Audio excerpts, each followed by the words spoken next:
Propaganda. We've all heard this word, but do we actually know what it means and how common it actually is in the media we interact with? Propaganda means information, especially of a biased or misleading nature, usually used to promote a political cause or point of view. It is spread in a number of ways for multiple purposes against all kinds of countries and people. The devastating consequences of propaganda campaigns in the past can be seen in Nazi Germany, which led to the Holocaust, and the lies told about the weapons of mass destruction in Iraq, which led to the deaths of millions. Today, we are going to be examining three perspectives of propaganda against countries, mainly used for manufacturing consent for current and future war efforts. Our perspectives are North Korea, Cuba, and Syria. The aim of this video is not to show these countries are good or bad, however vague those terms may be. Its aim is to look into why these countries are portrayed in the way they are in Western media and who actually benefits from these propaganda campaigns.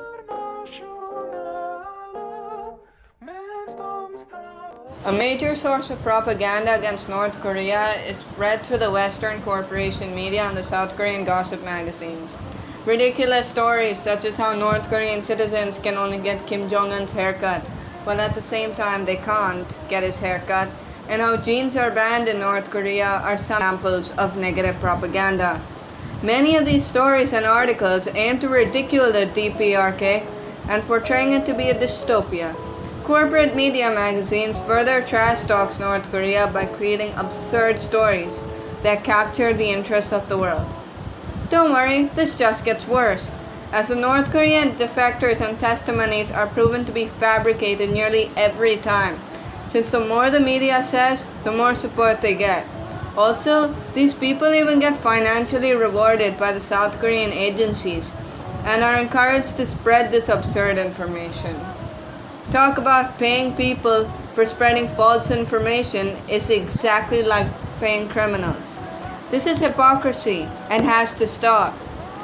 Ever wondered why North Korea was targeted with propaganda and the purpose?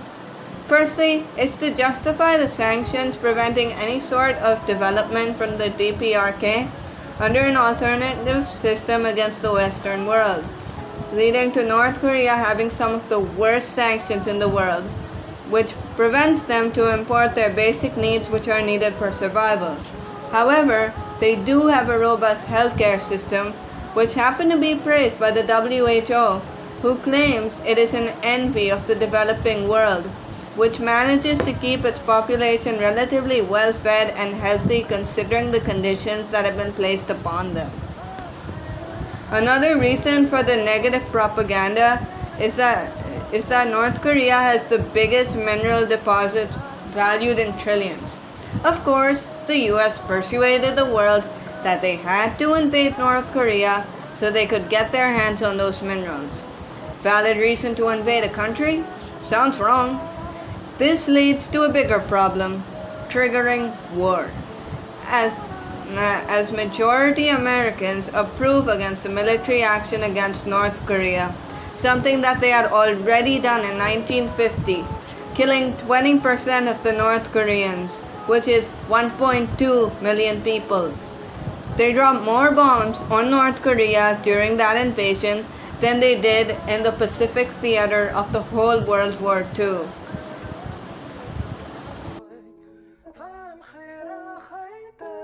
Cuba is targeted by propaganda mainly through Western media and NGOs, such as portraying pro-government protesters as anti-government ones. A new way of spreading propaganda is through funding social media campaigns and getting them to trend on social media websites. US government agencies also pay and fund democracy programs in Cuba and offer funding for Cuban people to speak out and empower fellow Cubans to do the same. But why is this small Caribbean island nation the target of US propaganda, and what does the US get out of this? The main reason is to get support for crippling Cuba's economy through the brutal blockade and sanctions imposed upon them. With the vast majority of Cubans supporting their government wholeheartedly, the US decided that the only way possible to overthrow the Cuban government was through economic hardship. The UN has unanimously voted for lifting the embargo for more than 30 years consecutively, with the only exceptions being the US and Israel. Propaganda also aims to muster support for future military action against Cuba, as Cuba is the only socialist country in the Western Hemisphere. Cuba, before the Socialist Revolution, was a de facto American colony. A socialist Cuba's existence is a threat to the US dominant control over Latin America and a beacon of hope for anti-imperialist forces in Latin America. Propaganda efforts seem to work as US public office holders wanting military action against Cuba get a lot of support, something they did and failed in 1961. Y por eso decimos y proclamamos que con combatientes cubanos podrá contar el movimiento revolucionario en cualquier rincón de la tierra.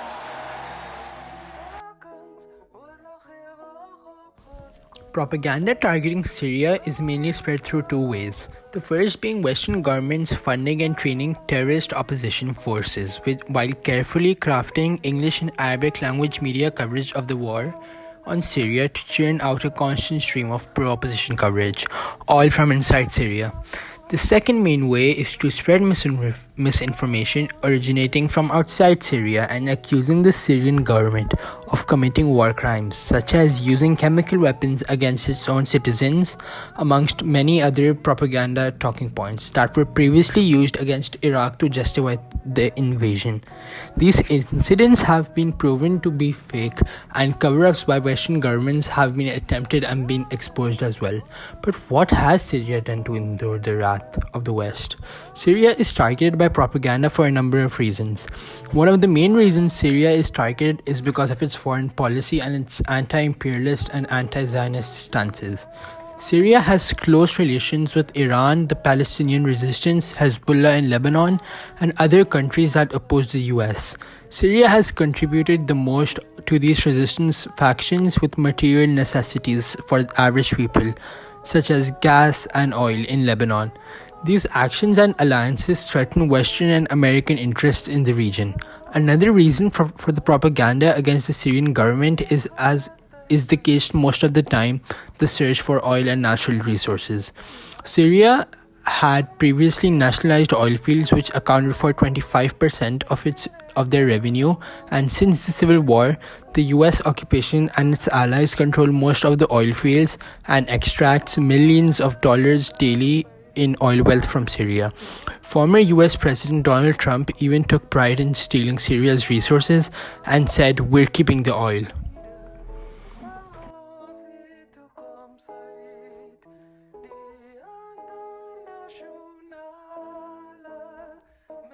Do it. Firstly, when we read an article or website, always look at the primary sources mentioned, which are basically the direct links to report, government documents, and interviews. Whenever we see a country portrayed negatively, always wonder what the intention of the report is and whether it's accurate. For example, why would the US pretend to care about the Muslims in China when there's evidence of their own horrible treatment of the Muslims in the running of torture camps and the constant bombing and killing of millions of Muslims in the war of terror? Just being a bit vigilant of these absurd claims, we're able to see the countries that we tend to know a lot about, but this helps us see how shallow propaganda really is.